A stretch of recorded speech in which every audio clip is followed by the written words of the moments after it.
Hello again, everybody, and welcome back to the channel. Thank you so much for joining us again today.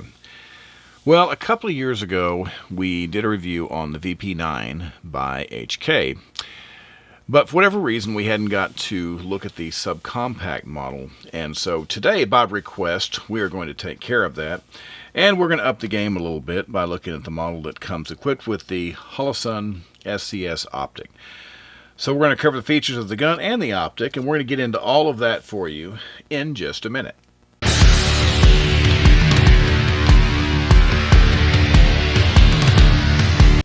Alright, once again, welcome back. Thanks for being with us today. If this is your first time coming to the channel, or if you've been watching our videos before and just haven't had the chance before now and you like our content, please consider subscribing. You can locate that subscribe button in the lower right-hand corner of your computer screen there.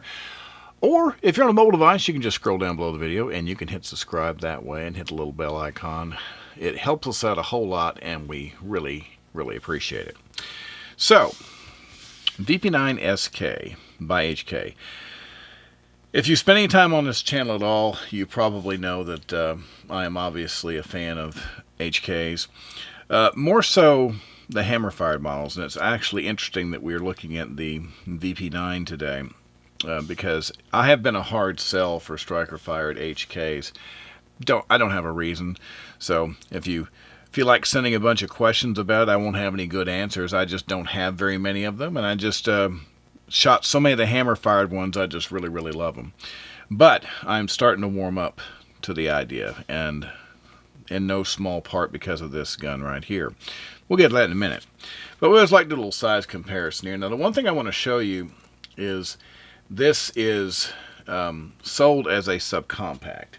Now, one of the guns that I really like from HK that I carry quite a bit is the P30 SK. If you put the P30 SK next to the VP9, you know, they're pretty close in size. You know, very similar. You may have a little bit, just a slight bit of length on the VP9 versus the P30 SK, and you know, looking at the other dimensions as far as, you know, thickness, you can see they're pretty close, but the VP9 is just a little bit bigger.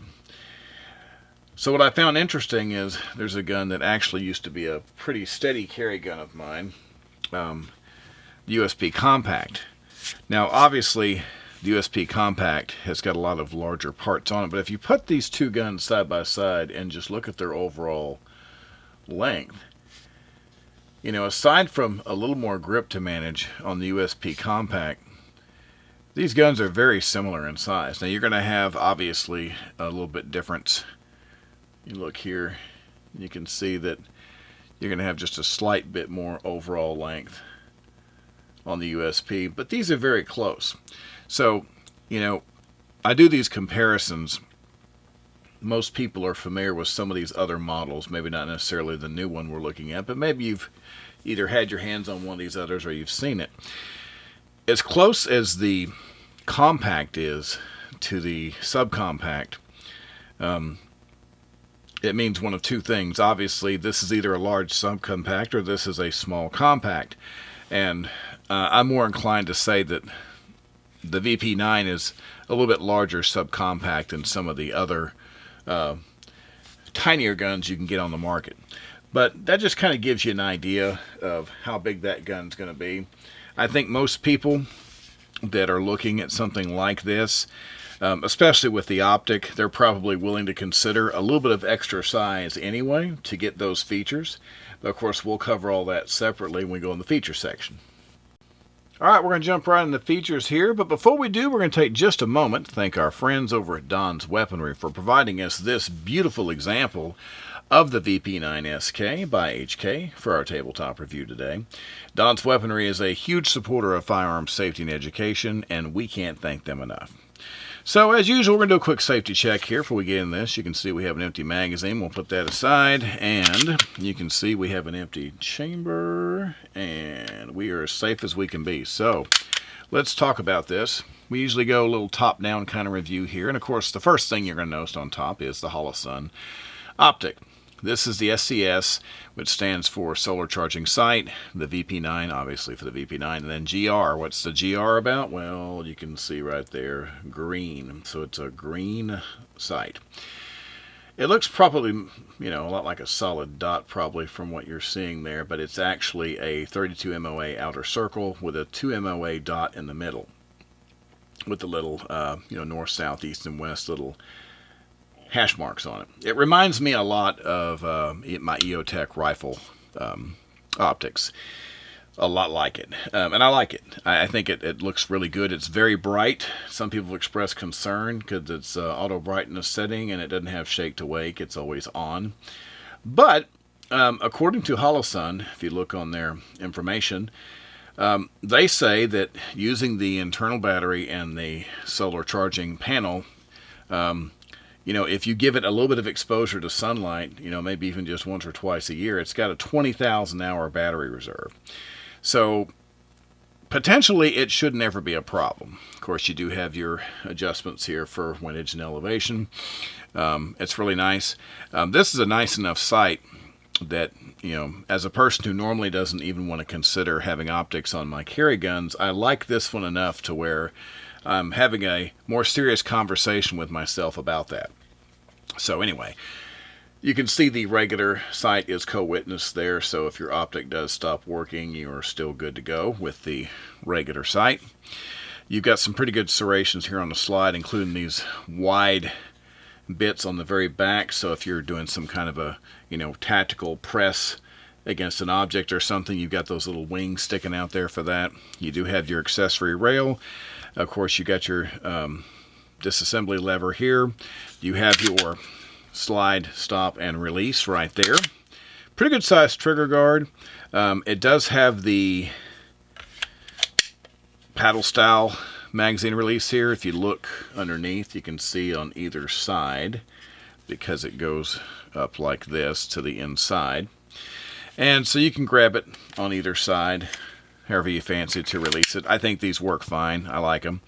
Of course, you've got the different side panels and back straps that you can change out to customize the size and thickness of the grip. There are several models that HK does that with, and I like it quite a bit. I like the trigger on this gun. We'll talk about that more in the range section, but it does have a really nice trigger. Of course, this is a striker fired handgun, 9mm. When it is ready to fire, you can see, looking at the rear, that little red dot, that is the loaded striker. That just means that the striker is ready to fire. And of course, if you pull the trigger, you see it disappears. So that is merely your cocked striker indicator. And then of course, your magazines. So the one that I've had in it, this is the 15 round magazine. It also comes with a 12 round magazine that has the little pinky extension on it here.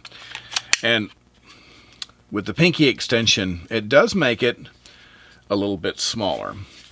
Not by much though. If you look at this, the difference between the two magazines is honestly, it's not a whole lot. So if you're considering carrying one or the other and you're really concerned about the extra bulk, there's not really a whole lot of difference between these. And normally I would probably choose the smaller magazine, but in the case of something like this, as good as this fits, you get the extra room for your fingers, and you get the extra capacity. So to me, even though I would normally go for the smaller grip, I think this actually makes more sense to carry full time. So it's got a pretty good list of features. I like the optic and I like how it's equipped. So that's your overall review of the features of the VP9 SK. So let's talk about the range. So this is going to be really easy because I've had the VP9 SK for a while. Not this version. I don't have the fancy Holosun optic on mine, but that's probably going to change. because after having my hands on this one, I'm kind of jealous, and I really like the optic. But I can tell you all about how well this gun shoots, because I have shot mine quite a bit. Mine doesn't look near as good as this one does as far as the finish. But let me talk about that for a second. So typically, like I said, I was not... I really didn't want to get into the striker fired HKs. I don't really have a reason. It's just my love for the hammer fire ones, I guess. But this particular gun, when I shot the full-size VP9, it sort of changed my mind. It's like, I even said in the video, why did I wait so long to pick this thing up? So I'm going to talk about the trigger, because you got your little trigger safety here, and then you got just a small area of resistance. Okay, now once you get into the actual trigger itself and it starts to load up, you've got a very small, just nice, tiny, crisp little window. And then the reset is every bit as good as some of the fancier handguns that are supposed to have short resets. I think the trigger feels really good on this gun, and it's very reliable. Like, I like some handguns, they tend to seem to have triggers to me that feel a little bit heavier or lighter. As you shoot them, they vary, but this is a very consistent trigger. I did not clean my gun before I shot it. Sometimes I do, sometimes I don't. With my HKs, I feel like my HKs are going to work no matter what, so I'll usually just take them to the range, wipe the excess oil off them, and put some ammo in them and start shooting. So this one was no exception. Like I said, it was pretty impressive. Now, it's not picky about ammo. Well, as far as I know, nothing that I tried it was picky. I always try to use some of the SMB here. I've got tons of the SMB ammo here in this 115 grain. The PMC, it's also 115 grain. I've shot a lot of this. I've got some Winchester too. I didn't have very much of it, so most of what I shot for regular FMJ is this. Now, I always use a couple of other types of ammo to test my 9mm, and one of them, of course, is the Gold Dot here. I really like this 124 grain. It's a good round, very consistent. I really haven't had any guns that didn't like this. And then the SIG, I always try to try both the 124 and the 115 grain V-Crown ammo. And consistently over time, the most accurate round through most of mine ends up being the 115 grain, almost every single time. But I was wrong this time, and the most accurate round I shot through this gun was actually the Gold Dot here, the 124 grain. So there's a lot of good options, and obviously, as you know, there's tons of other defensive rounds you can buy, but out of the ones that I tried, and when I say one is more accurate, that's my results. That's me shooting a box of each, looking at your targets, and seeing how good your groupings are. And that's after I warm up, of course.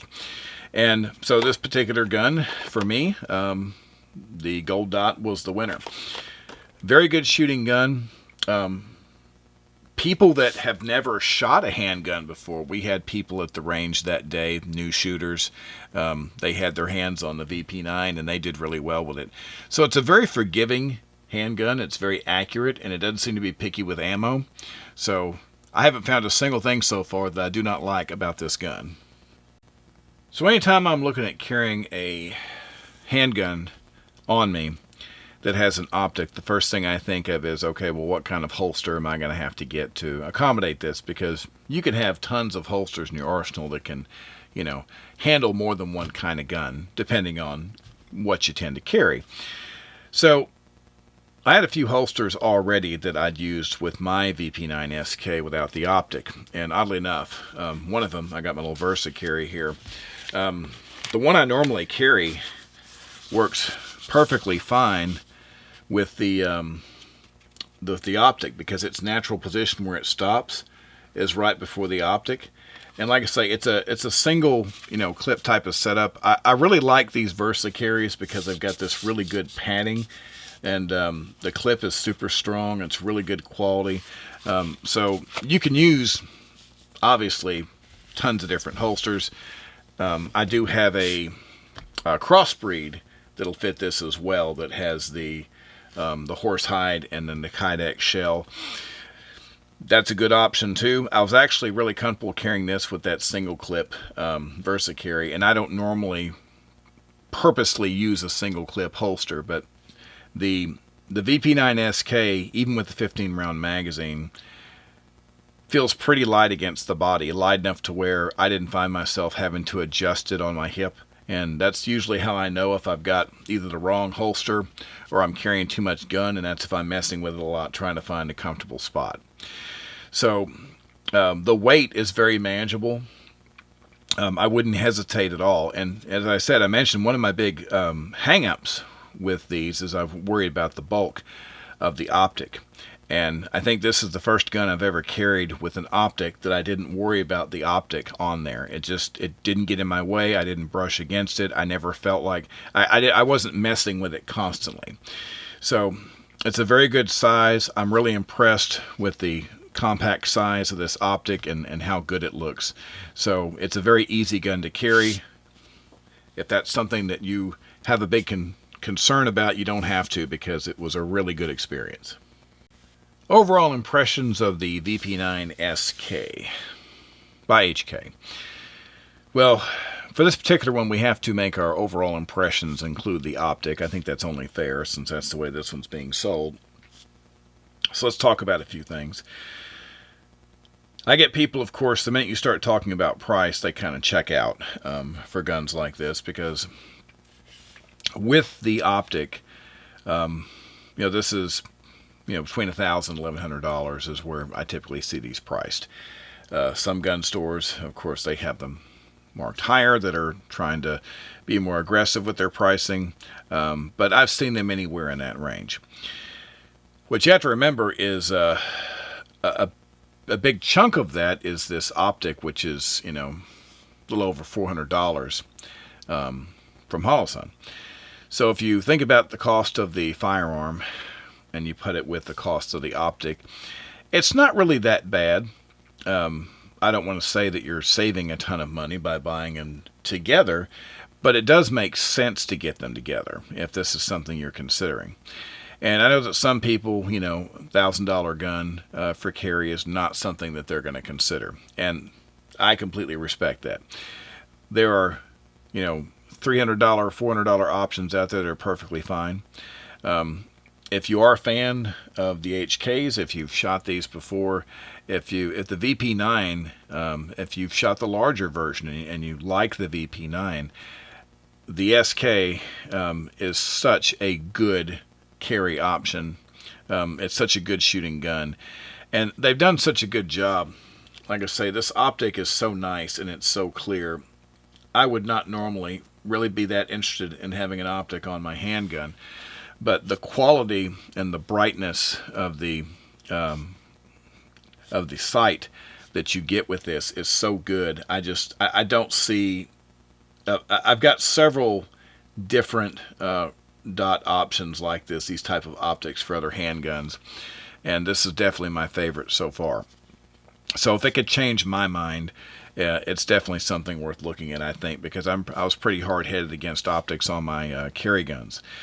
I think it's got great features. You've got different options as far as how you want to carry it. If you want to try to make it a little bit smaller, you can use the pinky gripper. I don't think that this magazine really makes it that much smaller than the bigger one. So to me, it just makes more sense to go with the, increased capacity magazine, because I think overall the grip and everything is about the same.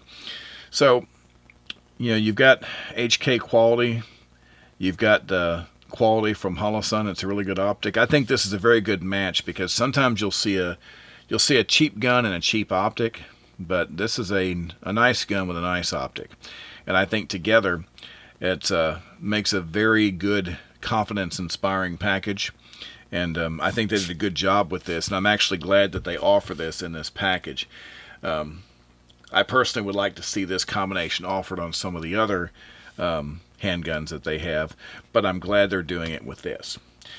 So overall, I think it's a great choice for anyone. Even if you didn't want to carry this gun, it's a very good option for home defense. I mean, as I said, this optic is fantastic. The VP9 is so easy to shoot. This is a very good choice for any kind of just defensive situation, whether you keep it at home or whether you carry it with you. So there's not really any way to go wrong with this, and I think HK did a great job with this, and teaming up with Holosun made great sense. So that's going to do it for today.